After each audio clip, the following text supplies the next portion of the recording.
vamos aos destaques de hoje. O segundo dia do funeral do Papa Francisco. PM apreende maior carga de explosivos da história em Minas. E o Cruzeiro joga no Chile pela Sul-Americana. Belo Horizonte tem previsão de céu nublado a parcialmente nublado com chuvas e trovoadas isoladas, mínima de 15,8 graus e a máxima prevista de 28. A umidade relativa do ar está em torno de 50%. Uma reunião geral dos cardeais em Roma trata dos ritos dos próximos dias da morte do Papa Francisco. Quem conversa com a gente direto da redação é o repórter Leonardo Apolinário. Boa tarde, Léo. Quais informações você traz agora? Boa tarde, Juliana. Júnior, boa tarde a todos. Como vocês disseram, foi a segunda Congregação Geral dos Cardeais, que foi realizada ontem na Sala Nova do Sínodo, no Vaticano. Estiveram presentes 103 cardeais. E os cardeais iniciaram essa reunião rezando em sufrágio do Papa Francisco e durante o encontro, os cardeais que ainda não haviam prestado juramento, fizeram, cumprindo assim um rito protocolar previsto no processo que antecede o conclave. O Colégio Cardinalista aproveitou a programação e dos novendiales, os 9 dias de celebração eucarística em sufrágio do pontífice falecido. Vai começar no dia 26 até 4 de maio. A primeira celebração será a missa Ezequiel do Papa Francisco, marcada para o dia 26, horário de Roma, na Basílica de São Pedro. Os outros dias, cada celebração contará com a presença de diferentes grupos eclesiais, refletindo a universalidade da Igreja e os diversos vínculos do Papa Francisco com esses setores. No domingo, dia 27, às 10h30, horário de Roma, na Basílica Vaticana, quem vai participar dessas celebrações serão os funcionários e os fiéis ali da cidade do Vaticano. E quem vai presidir vai ser o cardeal Pietro Parolin, que é o ex-secretário de Estado. A próxima congregação está marcada para hoje e o Vaticano ainda não divulgou outras informações. E foi comunicado que a Basílica Vaticana permanecerá aberta após meia-noite, se necessário, para permitir que todos que desejam ver o corpo do Papa Francisco possam realizar. Eu volto com vocês. Obrigado, Léo. E daqui a pouco, você vai voltar de novo ao Rede Notícia com mais notícias sobre o funeral do Papa Francisco. Um susto no início da manhã dessa quinta-feira no bairro Buritis, região oeste de Belo Horizonte. Um caminhão tombou na rua Ulisses Marcondes Escobar, esquina com a rua Hernani Agrícola, por volta das 5 da manhã. A pista segue parcialmente interditada. O que chama atenção é o risco constante nesses trechos íngremes e de curvas acentuadas do Buritis, onde acidentes são comuns. O motorista machucou a mão e foi atendido no hospital João 23. Padeiro ameaça processar dono de padaria no caso da torta envenenada. O repórter Nilton Lopes tem os detalhes. A Polícia Civil investiga o suposto envenenamento de 3 pessoas depois de consumirem uma torta de frango feita em uma padaria que fica no bairro Serrano, na região noroeste da capital. Uma idosa de 75 anos e um casal de 23 e 24 anos estão internados em estado grave. O padeiro que fez a torta prestou depoimento na Polícia Civil e negou que tenha envenenado o alimento, como destaca o delegado Alex Pimenta. O representante legal do estabelecimento foi ouvido por meio da Central Estadual do Plantão Digital e liberado. Em seguida, o padeiro se apresentou na delegacia e também foi ouvido e liberado. Em suas declarações, alega ter levado para casa outra torta quando esteve na empresa antes do ocorrido, a qual foi consumida por sua família e nenhum deles sentiu algo diferente. A esposa do padeiro também prestou declarações como testemunha. E a Polícia Civil não descarta nenhuma linha investigativa. O padeiro informa que vai processar o dono da padaria depois que a investigação acabar. O empresário alega que o funcionário havia sido contratado uma semana antes do episódio e que o padeiro seria responsável pela qualidade do produto. Na ocorrência da Polícia Militar, funcionários do estabelecimento disseram que a torta estava estragada e que o dinheiro foi devolvido aos clientes. A padaria investigada foi interditada pela Vigilância Sanitária Municipal por falta de alvará sanitário e por irregularidades em questões de higiene e estrutura sanitária. Repórter Nilton Lopes. Obrigada, Nilton. Olha, a Prefeitura de Belo Horizonte publica lei que beneficia crianças neurodivergentes. O repórter Giovanni Rodrigues traz os detalhes. Foi publicada no Diário Oficial do Município e entra em vigor nesta quinta-feira o projeto de lei número 906/24, que permite crianças atípicas a levarem o próprio lanche para a escola. A regulamentação é válida para estudantes das redes pública e privada na capital mineira. Na publicação diz que o direito é garantido a crianças que possuem diagnóstico de TEA, transtorno do espectro autista, altas habilidades, superdotação, transtorno do déficit de atenção com hiperatividade ou outras atipicidades matriculadas nas redes pública e privada. A medida também determina que esses estudantes devem receber atenção qualificada de saúde com participação de médico, nutricionista e familiares. Um trecho da publicação indica que o foco na elaboração de dieta adequada para minimizar condições de seletividade alimentar e de comportamento alimentar compulsivo, que podem levar ao sobrepeso, à obesidade e a distúrbios gastrointestinais. Essas crianças, conforme medida, também devem ser acolhidas por políticas públicas que fortaleçam as estratégias de saúde e de educação alimentar. A Lei 11.848 foi sancionada pelo prefeito de Belo Horizonte, Álvaro Damião, e de autoria do vereador Cleiton Xavier, do MDB. O Poder Executivo terá agora o prazo de até 120 dias, a contar da data da publicação, para regulamentar a lei. Repórter Giovanni Rodrigues. Obrigado, Giovanni. Um menino, Arthur Simon, de 7 anos, morreu em Belo Horizonte depois de ser picado por um escorpião. Ele foi atacado dentro do carro da família nesta terça, dia 22. A criança estava acompanhada da mãe no momento em que levou a ferroada e foi atendida na UPA de Mariana, na região central do estado. A criança foi transferida em seguida de helicóptero em estado grave para o Hospital João 23, na capital mineira, onde morreu. Arthur nasceu em Betim, na Grande BH, e fazia parte da equipe sub-7 da Academia de Futebol do Atlético. Nas redes sociais, o centro de treinamento prestou homenagens ao atleta mirim. Mais de 15 milhões e 600 mil contribuintes já enviaram a declaração do Imposto de Renda 2025 para a Receita Federal. Neste ano, a expectativa é que esse número supere a marca de 46 milhões de declarações até o fim do prazo, no dia 30 de maio. Em Minas Gerais, mais de 1.400.000 contribuintes enviaram as declarações. No ano passado, a Receita arrecadou cerca de 2 trilhões e 700 bilhões de reais, o maior valor desde 1995, quando começaram a ser coletados os dados estatísticos. Em 2025, deve pagar imposto de renda quem recebe acima de R$ 2.259,21. A repórter Letícia Bessa chega agora com números do turismo em Minas Gerais durante a Semana Santa. A Semana Santa em Minas Gerais atraiu cerca de 550 mil turistas e foi responsável por injetar quase 2 bilhões de reais na economia do estado, quase 40% do que o estado espera para todo ano no turismo religioso, que é de 5 bilhões de reais. As informações foram divulgadas nesta quarta-feira pela Secult, a Secretaria de Estado de Cultura e Turismo. Segundo a pasta, foram mais de 660 eventos em 460 cidades mineiras que integram a programação do Minas Santa. Repórter Letícia Bessa. Obrigada, Letícia. Olha, vacina contra a gripe tem baixa procura em Belo Horizonte. A repórter Janaína Regiane traz os detalhes. Balanço divulgado pela Prefeitura de Belo Horizonte aponta que apenas 6,4% das crianças de até 6 anos foram vacinadas contra a gripe na cidade. As doses estão sendo aplicadas desde o dia 31 de março, mas até agora apenas 10 mil das 155 mil nesta faixa etária receberam o imunizante.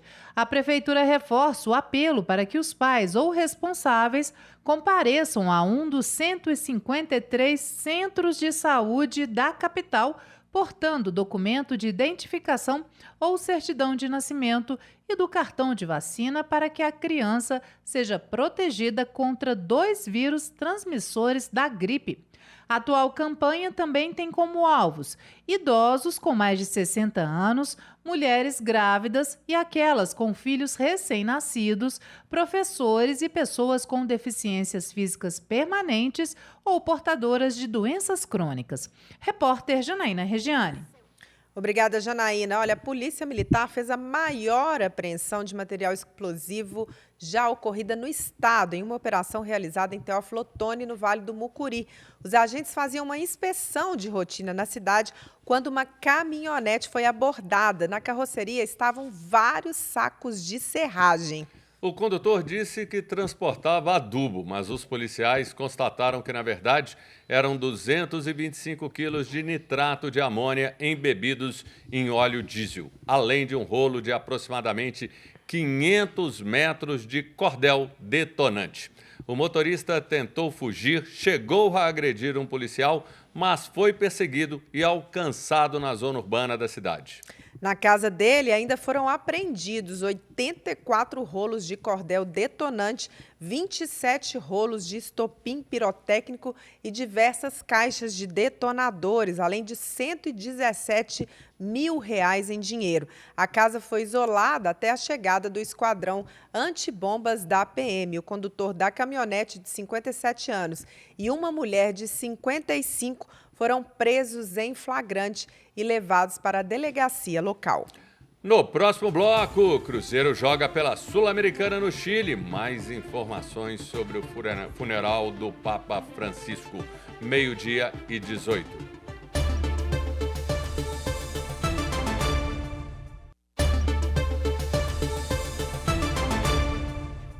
O Atlético empatou com o Caracas na Venezuela em 1-1 pela Sul-Americana na noite de ontem. O Galo abriu o marcador com 23 minutos de jogo, gol contra de Rodrigues. E o empate do Caracas veio no segundo tempo. A partida foi fraca e o time mineiro não jogou bem. O destaque foi o atacante Rony pela luta em campo. E mais um problema para o técnico Cuca. Gabriel Menino, ainda no primeiro tempo, sentiu uma lesão no joelho e foi substituído. Com o resultado, o Atlético se manteve na liderança do Grupo H, com 5 pontos ao lado do Caracas, mas por ter melhor saldo de gols, está na frente. E hoje, às 9:30 da noite, tem o Cruzeiro pela Sul-Americana no Chile contra o Palestino. Jogo válido da terceira rodada. O Cruzeiro é o lanterna do Grupo E, com 2 derrotas e um resultado negativo pode significar a eliminação da competição. Matheus Pereira, Fagner e William não viajaram, mas Gabigol e Dudu começam como titulares.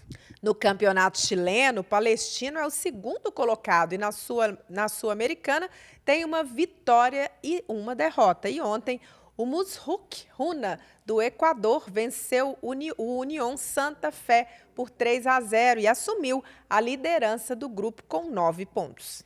A AGU, Advocacia Geral da União, criou um grupo de trabalho para recuperar o dinheiro descontado irregularmente dos benefícios de milhões de aposentados e pensionistas do INSS. A fraude, estimada em mais de 6 bilhões de reais, foi descoberta pela Controladoria da União em 2023 e passou a ser investigada pela Polícia Federal no ano passado. Os desvios ocorreram entre 2019 e 2024. 8 advogados da AGU vão estudar as medidas judiciais e administrativas para reparar os danos às pessoas lesadas. O esquema de descontos não autorizados nas aposentadorias e pensões era praticado por 11 associações de classe e sindicatos. Todos eles tiveram contratos suspensos com o INSS. 12 inquéritos foram abertos pela Polícia Federal depois de uma mega operação em 34 municípios brasileiros. O presidente da autarquia, Alessandro Stefanuto, foi demitido pelo presidente Lula e até agora 5 pessoas foram presas. Ainda internado na UTI do Hospital DF Star, em Brasília, o ex-presidente Jair Bolsonaro se revoltou ao receber das mãos de uma oficial de justiça uma intimação sobre a abertura da ação penal que o acusa de tentativa de golpe. O ex-presidente compartilhou um vídeo do momento da ida da oficial ao quarto do hospital. O documento assinado pelo ministro Alexandre de Moraes foi expedido no dia 11 de abril. O atraso na entrega ao ex-presidente ocorreu por causa da internação. A ida da oficial ao hospital ocorre após o político participar de uma transmissão ao vivo em que comercializava capacetes de grafeno com os filhos e o ex-piloto de Fórmula 1, Nelson Piquet. As imagens da entrega da intimação pela oficial foram divulgadas pelas redes sociais de Jair Bolsonaro. No vídeo, ele chega a se exaltar. Vamos acompanhar. Boa tarde. Jair, é uma citação e uma intimação. A citação é que o senhor tomar ciência dos termos da acusação e a intimação é que o senhor apresentar a defesa prévia no prazo de 5 dias. Eu tenho 5 dias para apresentar. Eu sei que a senhora precisa de justiça, por favor, tá? Eu tenho 5 dias para apresentar a minha defesa prévia. 5 dias. A senhora tem ciência que a senhora está dentro de uma sala UTI do hospital? Eu conversei com os seus advogados, os diretores do hospital, que eu estou aqui mandada, né? Mandada por quem? Por isso que eu chamo mandado. Não, você está mandada por quem aqui? Mandado pelo Supremo Tribunal Federal. Não, sou o Supremo Federal. Quem é a pessoa do Supremo que mandou a senhora para cá? O senhor sabe quem é? Não, se eu sei, não, eu quero ter certeza. O relator, por favor, qual é o nome dele? O senhor sabe, está anotado aqui. Não, por favor, leia o nome dele para mim. Ministro Alexandre de Moraes. Então, o ministro Alexandre de Moraes deu a missão para a senhora vir ao hospital e tomar minha assinatura, isso mesmo? A pressão do senhor... Eu peço, por favor. Eu peço, por favor. Eu peço, por favor. Eu peço, por favor! Desculpa que está machucando aqui, desculpa aí. Então, desculpa a senhora mais uma vez. Eu vou assinar, ok? Mas uma medida de força. Você podia esperar mais algumas horas, mas assina, por favor? Pode colocar.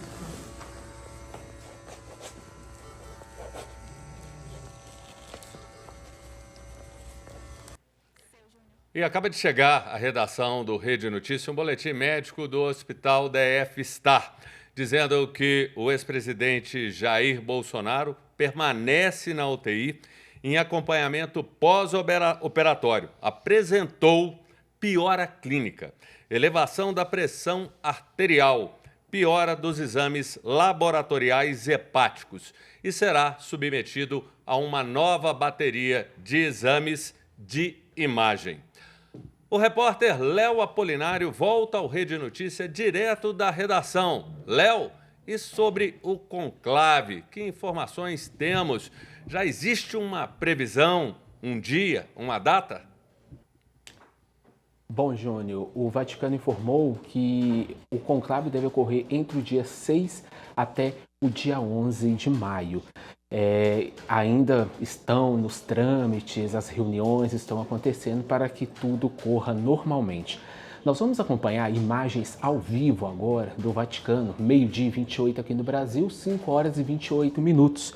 Nós estamos vendo imagens do interior da Basílica de São Pedro, porque nesse segundo dia de funeral, fiéis formam fila e ao redor da Basílica já são mais de 61 mil pessoas já passaram para homenagear o pontífice. E cerca de 50 chefes de estados e 10 monarcas, um total de 130 delegações, estarão presentes no funeral do Papa no sábado, anunciou o Vaticano. O presidente Lula viaja hoje à noite, acompanhado da primeira-dama, Janja da Silva, e também dos chefes dos 3 poderes. São eles o presidente Hugo Moda, da Câmara, Davi Alcolumbre, que é presidente do Senado, e Luiz Roberto Barroso, do STF. Ô, Léo, a gente sabe que, pelas entrevistas que a gente tem feito, a escolha do próximo Papa ela é regida pelo Espírito Santo mesmo. Não tem como a gente saber quem vai ser. Mas a imprensa especializada, os especialistas, têm falado de algum nome que pode ser o mais cotado aí nessa questão? Pois é, tem aquela frase de quem entra papa no conclave sai cardeal, né? Mas o que acontece? Nós separamos alguns nomes aqui. O cardeal Pier Batista Pizzaballa, ele é patriarca latino em Jerusalém. Ele é franciscano e dos seus quase 60 anos de vida, ele viveu mais de 30 na Terra Santa. Seria um papa italiano, mas com um conhecimento único do Oriente Médio. É apreciado por israelenses e palestinos. Outro nome aqui é o Pietro Parolin, que considerado moderado, diplomata, com grande capacidade de mediação, é reconhecido como de centro e é tido como também um burocrata. Ele esteve ao lado do Papa Francisco, ele era secretário de Estado do Vaticano. Estão falando também de um brasileiro, é o cardeal Sérgio da Rocha, arcebispo de Salvador, na Bahia. Ele também é citado em algumas listas e desde 2023 está no grupo dos novos cardeais conselheiros escolhidos pelo Papa e é um grande apoiador das mudanças de Francisco. Agora, da ala mais conservadora e era muito respeitado pelo Papa, está o arcebispo de Budapeste, Péter Erdő, que está se tornando cada dia mais um nome forte. Ele viveu o comunismo e foi vítima de perseguição religiosa. Um conservador também é o cardeal congolês Fridolin Amborgo Bezungu. Ele liderou a oposição a documentos da igreja que autorizou bênçãos a casais homossexuais. Da ASA tem o filipino Luiz Antônio Tagle, teólogo considerado ilustre, aparece sempre em todas as listas há muitos anos, é apreciado por Francisco e por todos os conservadores da Cúria Romana.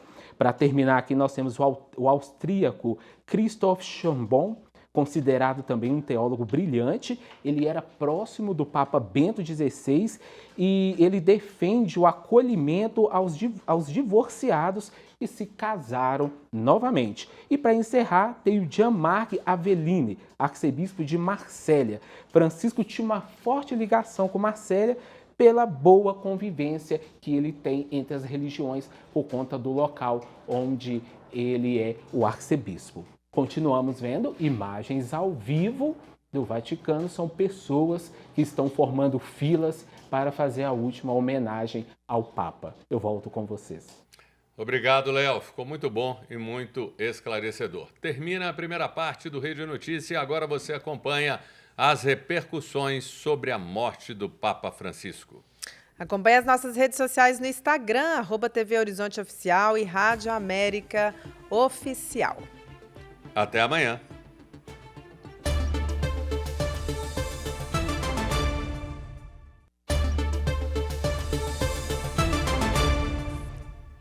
Olá, estamos chegando agora com Rede Notícia Entrevista, transmitido ao vivo pelas emissoras da Rede Catedral de Comunicação Católica da Arquidiocese de Belo Horizonte, TV Horizonte, Rádios América e Cultura, além de nossas redes sociais. Muito obrigado pela sua audiência. João Eduardo Santana, boa tarde. Oi, Juliana, boa tarde. Agora 12:35. Segue o segundo dia de funerais do Papa no Vaticano. Mais de 50 mil pessoas já passaram pela Basílica de São Pedro para se despedir do pontífice latino-americano que comandou a Sé Romana por 12 anos. Francisco morreu aos 88 anos, vítima de um acidente vascular cerebral, o AVC. Como nós estamos informando ao longo desses dias, o sepultamento de Francisco será na Basílica de Santa Maria Maggiore, a cerca de 3 quilômetros da Praça de São Pedro, no início da tarde do próximo sábado, dia 26 de abril. A partir daí, de acordo com o Colégio de Cardeais, se seguirão 9 dias de luto da Igreja. E segundo especialistas, é possível prever que o conclave, a eleição do novo pontífice, aconteça a partir do dia 5 de maio. Você vê agora imagens ao vivo da Rede Vaticana de TV, que gera sinal para a Rede Catedral de Comunicação Católica, imagens que mostram grande movimentação de fiéis dentro da Basílica de São Pedro, onde acontece o velório do Papa, Juliana Lima. Pois é, e para contar um pouco sobre esse clima em Roma durante estes dias, nós recebemos aqui no Rede Notícia Entrevista o padre Fernando Lima Almeida, da Arquidiocese de Belo Horizonte, que atualmente reside no Vaticano, onde cursa mestrado em liturgia no Ateneu Santo Anselmo. Seja muito bem-vindo, padre. Muito obrigado e uma boa tarde a todos vocês. Alegria nossa de recebê-lo, Padre Fernando, com quem eu tive a honra de atuar muito tempo na paróquia de Nossa Senhora da Conceição, em Raposos. Uma alegria recebê-lo aqui. Padre Fernando, você esteve ontem na fila para visitar o corpo do Papa Francisco. Queria que você contasse para quem está nos ouvindo, para quem está nos vendo, a experiência de passar em frente ao corpo do Pontífice e como foi lá as reações diante do corpo do Papa. Primeiro, diante dessa triste surpresa que nós tivemos na última segunda-feira, que pegou todo mundo de surpresa, retornando da Páscoa, eu estava na Espanha, onde fiz uma missão pastoral, e aí já tive essa notícia logo no início do dia. Então, foi um dia bastante atípico, fiquei bastante impactado com o falecimento do amado Papa Francisco, e ontem tive a oportunidade de rezar diante do seu corpo. Eu enfrentei mais ou menos 3 horas e meia na fila. O volume de fiéis estava muito grande e eu escolhi fazer esta visita no sepultamento, no velório do Papa, no funeral do Papa, na parte da noite. Então, logo no final do dia, eu pensei que estaria mais tranquilo. No entanto, ainda enfrentei 3 horas de fila. Eu saí aqui do colégio, onde eu resido, volta das 20 horas, cheguei lá no Vaticano às 20h30 e consegui entrar na Praça de São Pedro por volta de 23h30, horário local aqui de Roma. E ali, naquele momento, uma grande comoção. Pessoas não só católicas, mas também pessoas de diversas religiões, turistas, curiosos, e aquele clima me chamou a atenção porque, por mais que o Papa seja um chefe de Estado, mas ali também está um ser humano, está um pastor, está um líder espiritual. E diante da Basílica de São Pedro, lotada de fiéis, um silêncio me marcou profundamente, um silêncio orante, de pessoas que rezavam diante do corpo do Papa e que também agradeciam pelo seu ministério, que agradeciam por tantas coisas boas que ele semeou durante estes mais de 12 anos de pontificado. O padre, o que as pessoas têm falado sobre Francisco aí na Praça de São Pedro? A gente pode dizer que, de fato, ele é uma unanimidade? Sem sombra de dúvidas, o Papa Francisco ele é muito amado por grande parte dos católicos, talvez a maioria. É bem verdade que enfrentou algumas oposições por parte de algumas pessoas com o pensamento mais fechado.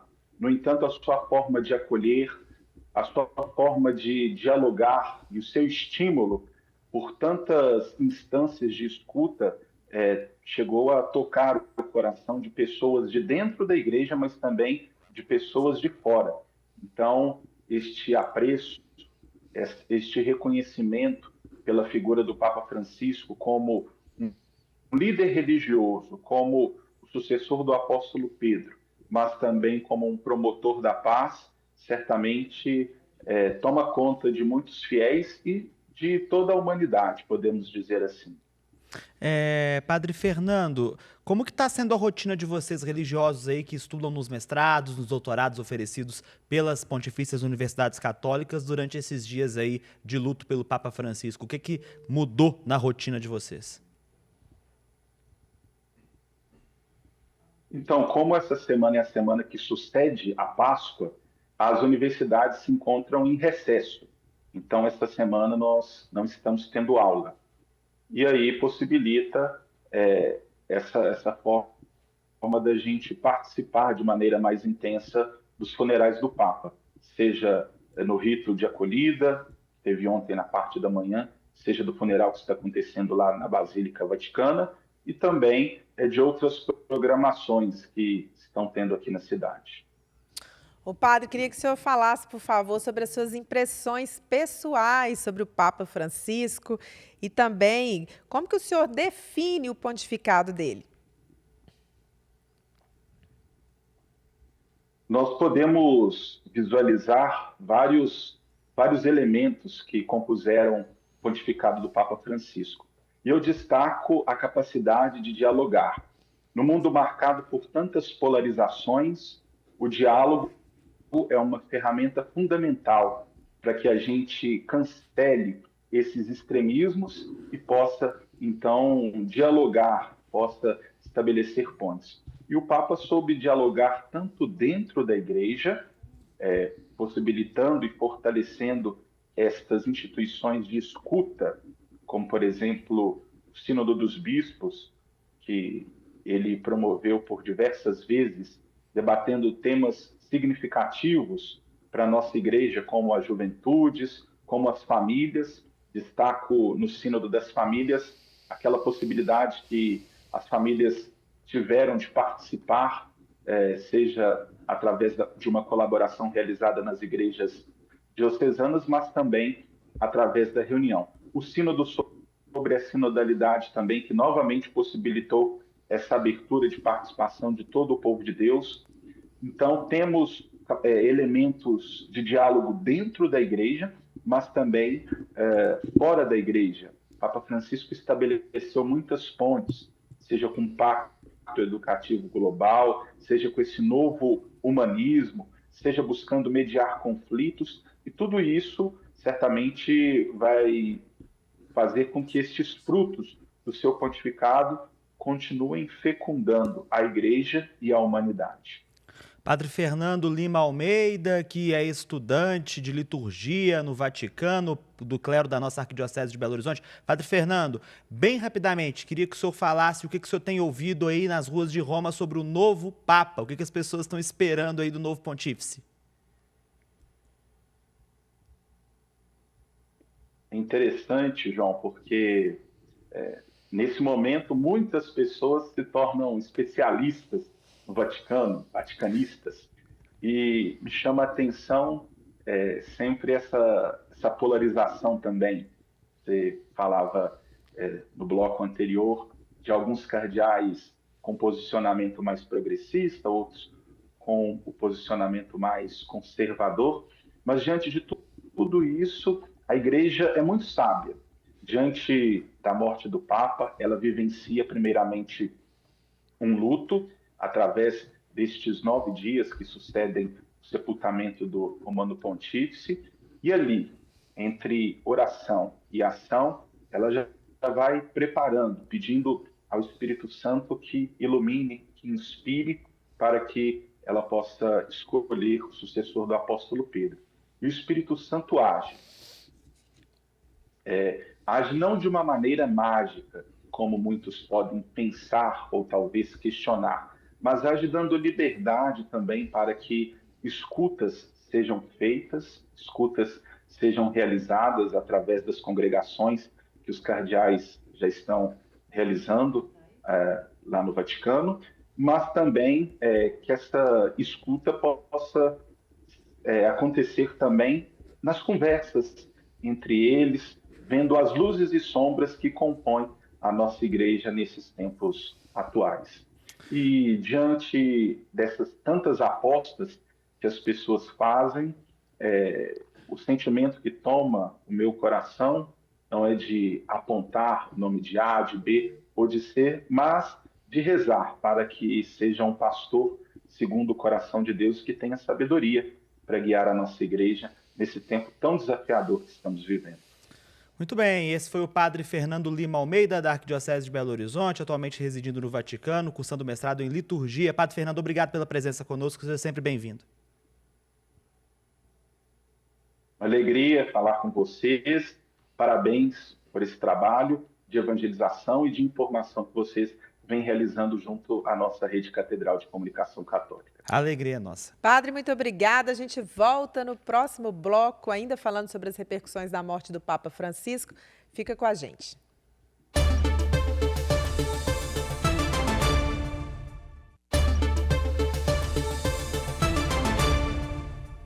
Olá, meio-dia e 49, Rede Notícia Entrevista, repercutindo nesta semana a morte do Papa Francisco e as expectativas para a eleição de um novo pontífice. Quero, você que está acompanhando a TV Horizonte agora e também pela Rádio América, Rádio Cultura, a capa do jornal Observatório Romani, que é o observatório, o jornal oficial impresso do Vaticano, traz uma capa hoje muito sugestiva.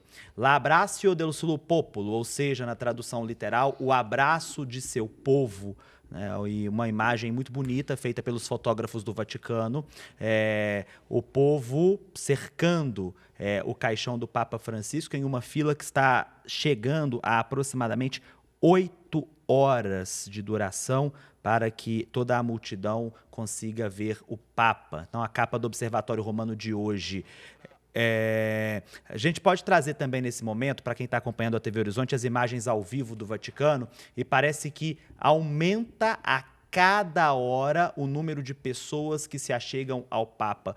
Quero observar, inclusive para você que está no rádio agora e só tem o recurso do áudio, há uma parte reservada, principalmente para os chefes de Estado e funcionários do Vaticano, religiosas e religiosos. E ontem essa parte estava mais vazia.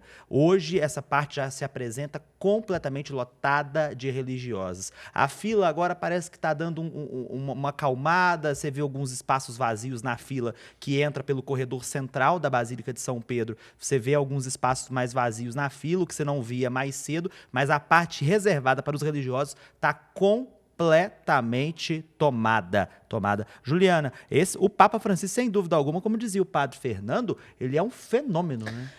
Ô João, eu sinceramente, assim, acho que não tem como, né? A gente está ficando muito emocionado em ver toda essa repercussão do Papa Francisco.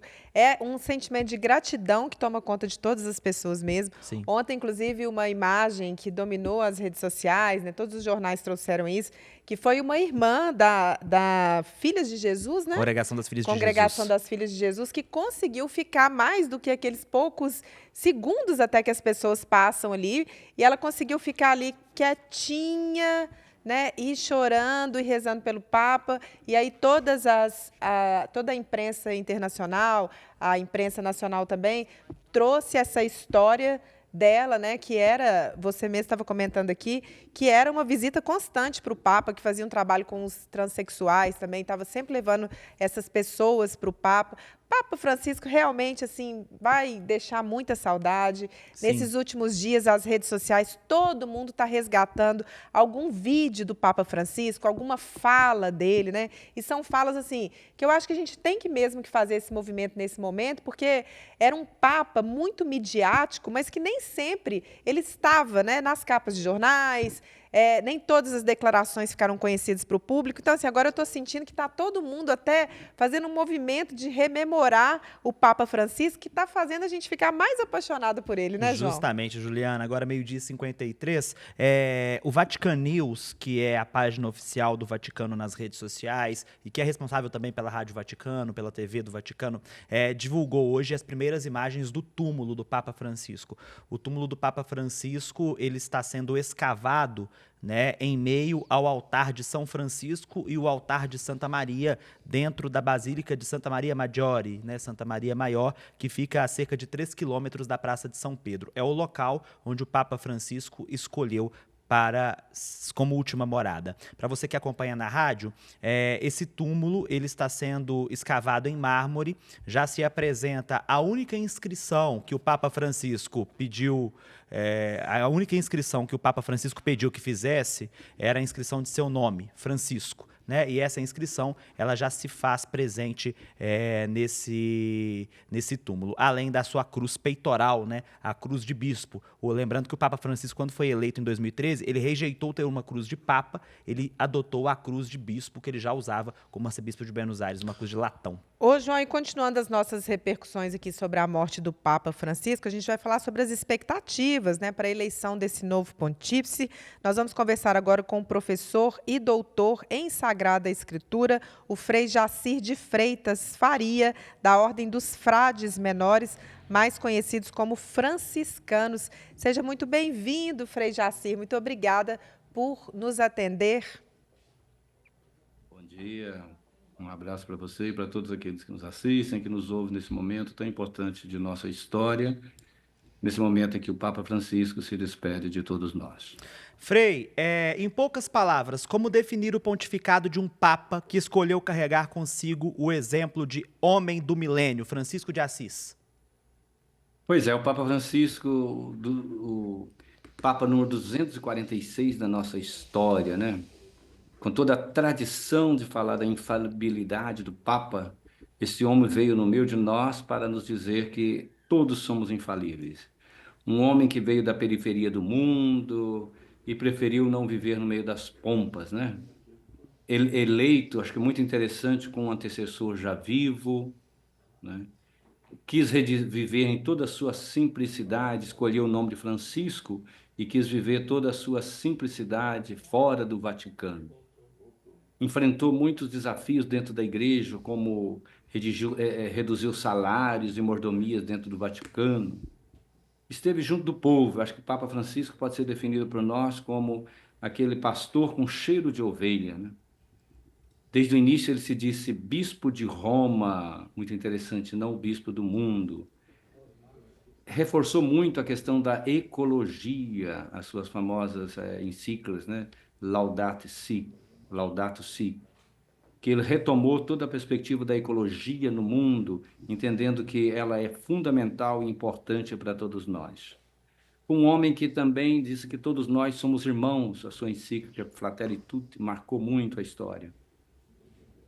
E aí é muito interessante, quando ele começa o seu pontificado, ele já vai lá em Lampedusa, na Itália, acolhendo os migrantes, e naquela época ele disse para os romanos e para todos aqueles que impedem a chegada dos migrantes na Europa: vocês estiveram lá, junto com eles, nas terras deles, ocuparam, invadiram, e agora eles estão aqui batendo as portas para nos acolher. Devemos acolher todos os migrantes. Foi um homem que marcou profundamente os movimentos sociais, acolhendo a todos os grupos, sem terra, indígenas, né? Até aqui mesmo do Brasil, quantos estiveram juntos. Então ele chamou esse acolhimento das questões sociais. E por isso também foi titulado como um Papa comunista. Infelizmente, muitos aí na história que disseram que ele seria esse homem comunista, até mesmo o presidente da Argentina, né? Vai condená-lo como um Papa comunista, e que ele não teve o valor que ele precisava, que ele não representava. Infelizmente, por não entender nem o que é isto comunhão, que nem isso comunismo. Foi um Papa que integrou a todos, mostrando essa inclusão das pessoas na igreja. Chamou a juventude, aos casais de nova união que têm participação efetiva na igreja. O Papa Francisco diz: vocês têm direito à comunhão. A comunhão não é um benefício para os certinhos, mas a comunhão é uma inclusão, é uma pertença à vida da comunidade, né? Ele foi um amigo dos pobres, dos jovens, das ovelhas. Ficou famoso aquela frase dele: quem sou eu para julgar, quando lhe perguntaram sobre a questão dos gays, né? Além disso, o Papa Francisco foi um Papa sorriso, um Papa que chamou a atenção para a não violência, um Papa da gratuidade, um Papa que chamou a igreja a sair da sua sacristia e ir aonde o povo está, né? É um Papa sinodal. E eu acho que o grande segredo do Papa Francisco foi devolver o sabor do Evangelho na alegria, na simplicidade, na igualdade, no acolhimento. E também ele resgatou essa visão indigesta do Evangelho, né? Que nos chama à conversão, que nos desinstala e que nos chama a viver na igualdade, a viver a simplicidade do acolhimento de todos os diferentes, assim como fez Jesus. Frei Jacir, agradeço a sua presença, já convidando o senhor para estar conosco na semana que vem, onde nós vamos falar de conclave, né, e a eleição do novo pontífice. Frei Jacir de Freitas Faria, da Ordem dos Frades Menores, professor, doutor em Sagrada Escritura. Muito obrigado pela sua presença no nosso meio hoje.